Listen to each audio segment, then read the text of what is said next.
Hello, we're in Unity Web TV again.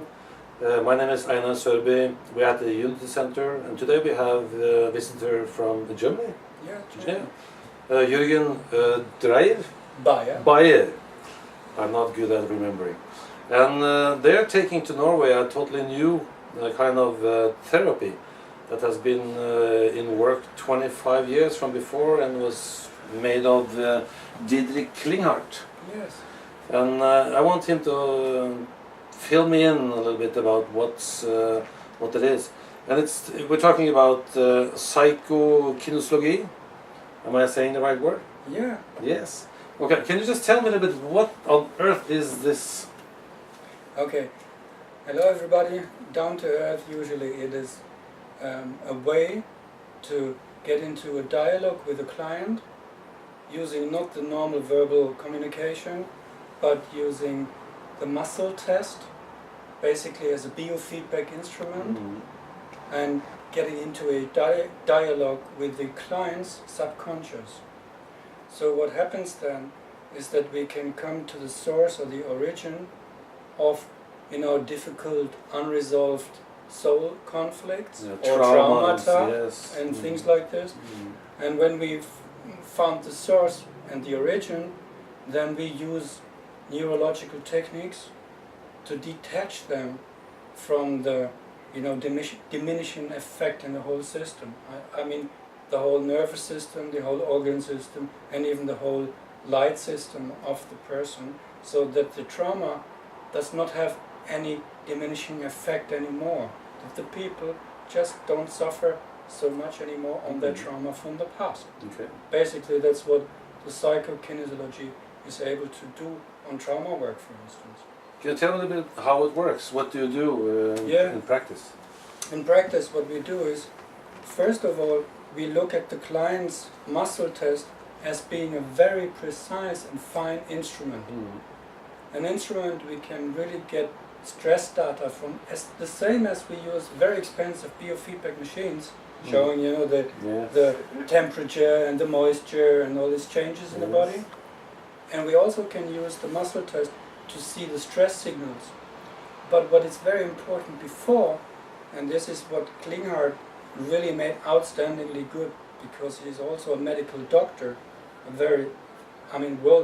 one of the most famous doctors in the world. Yeah, it was said something about the best doctor in some year or something. It's not me it's saying this, it was an association. He said so. Basically it's a group of doctors, worldwide doctors. I forgot the name of association or something, and they the voted. Global Academy of Complementary Medicine. The Global Academy of Complementary Medicine. Raphael. And so they voted him as being a really outstanding doctor, because he is working a lot on chronic infections such as Lyme disease. He is working on a lot with autistic children, trying to help them, and all the chronic neurological diseases you can imagine, as a doctor. And he was founding, or he was leading even a chronic pain clinic in I think in New Mexico, in the States. So he's working as a doctor since I think 35 years already, as a medical doctor, and also studied the psychology. And so he was always interested in going forward and bringing things together. So what he did finally is founded an instrument or a way of approach, medical and psychological, to put things together, so that we're not treating only by giving injections or whatever, but also see what kind of level of existence diseases occur, or where the origin is, and to heal or cure the origin, the base of the infection, and not just giving tablets. No medicines. Yeah. But he's using also antibiotics heavily, and he's also using school medicine things if they are needed. Yes. But he's also able to work, for instance, on the family constellations issues, or on deep traumatic experiences of the past, because he found that this traumatic experience often they what is verhindern? had it. Yeah, they make In Norway it's forhindre, yeah, Yeah. Forhindre, the same thing. Verhinderen, Yes, yes. the healing. Yeah. So the What's more? What did forhindre the healing? Is that so that Traumatic experiences. yeah, can traumatic be- experiences of the past often make it difficult for people to get the whole therapeutic benefit of therapy. No matter if it's school medicine or herb medicine or other, structural massage work or whatever good work is done, often you have a lot of things they can really diminish the effect of healing or even block it. And so he made up what is the main factors that even can block healing. And first of all, he found 7 factors, or kind of like, he made it very compressed, or a list? yeah, a list that, for instance, toxins, such as mercury from the tooth fillings, Yes. or the toxins, the body is having a burden on the infections, the toxins from infections, or the toxins from chemicals we have Okay. put it in. But this you can find out with kinesiology. Yes, and this is the autonomic response testing, Yes. which is a parallel path to the psychokinesiology. So we are not only able to look on the psychological effect of things, we also look on the physical, medical effect, as long as you are a healer, I mean a doctor, a healing practitioner. You have the law in Germany. A lot of healing practitioners, or doctors, they do this work. They combine the medical part and the psychological part. And then there are counselors like me, for instance. I have no medical education. I come basically from the industry, chemistry industry. Then I made pollution control technician, and then I went out from the outer, environmental taking care into the inner or into more psychological counseling. So I'm more the counseling part of it, and then there are doctors, they combine it, and then it's getting really interesting. Because you see, somebody is coming for a chronic infection, maybe on Lyme disease, or having neurological disease like multiple sclerosis or whatever, and then we look also what is the basic trauma on it. There's also always, if you have a physiological effect or some symptoms, we always find some polarity, let's say like this, on the more mental or intuitive layer of a person's psychology effects. But does the patient, do you get up the memories, or how does the patient get into his own trauma? That's a very good question, because basically, if we talk, this is difficult to focus a trauma you don't even remember. Yes. And you have maybe put it very, very deep in your memory that you don't, touch it again and feel the same pain again. So when we calibrate and open our measurement instrument, the human body, in a good way, that we do check, is it communicative with us? Is it not having any problems in giving signals neurologically? And then we calibrate it, we do some pre-testing, calibration work, and then we start a dialogue which is really very much structured with the subconscious.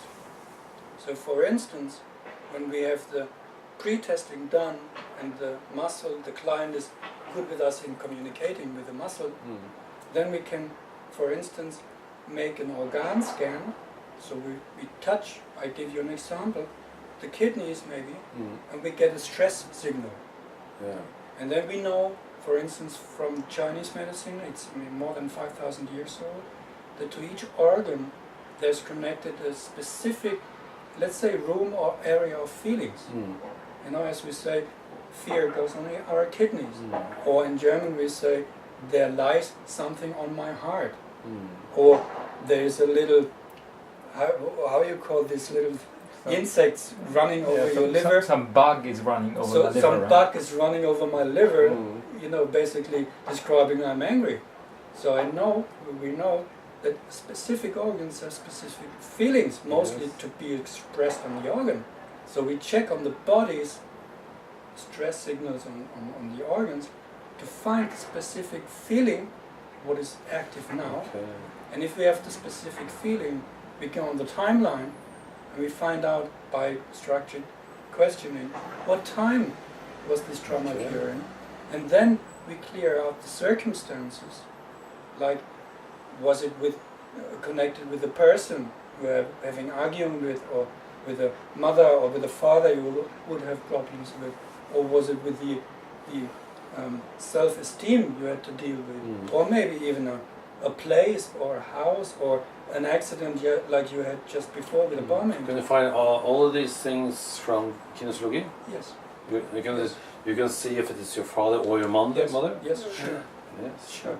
So the special thing with the thing you're teaching is that you go a bit further. You have lots of people doing kinesiology, but you have this 7 schema test thing. You go to find what's in the way for healing your trauma. Yes, exactly. Yes. That's point number 1. Yes. Because when you just, I come from the psychological path as well. I did Gestalt therapy before, and there was just psychological work. And if you just do psychological work, who's looking to the body? Who's looking to the toxins that have been released out of the body? If you do good, you have a good talk, or you have a good psychological treatment, or massage, or craniosacral therapy, the body will be able to release toxins. But it's like you're stirring up, the dirt without flushing it. So we have to look also for what is the body needing to really get the toxins out. And this combination of it is very important. So it's good to know what can block the human being as a whole for this impulse of feeling on the psychological level can take effect or place or be integrated towards the body. And so sometimes, for instance, what he is a specialist also on, I think he was talking to you before, is on electromagnetic fields.